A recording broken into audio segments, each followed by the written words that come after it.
ഒന്നുകൊണ്ടു ചമച്ചൊരു വിശ്വത്തിൽ മൂന്നായിട്ടുള്ള കർമ്മങ്ങളൊക്കെയും പുണ്യകർമ്മങ്ങൾ പാപകർമ്മങ്ങളും പുണ്യപാപങ്ങൾ മിശ്രമാം കർമ്മവും മൂന്നു ജാതി നിരൂപിച്ചു കാണുമ്പോൾ മൂന്നുകൊണ്ടും തളയ്ക്കുന്നു ജീവനെ.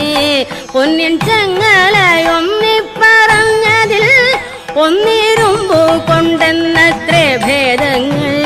രണ്ടിനാലും എടുത്തു പണി ചെയ്ത ചങ്ങലയല്ലോ മിശ്രമാം കർമ്മവും. ബ്രഹ്മവാദിയായി ചേരുമ്പോളും കർമ്മബദ്ധന്മാരെന്നതറിഞ്ഞാലും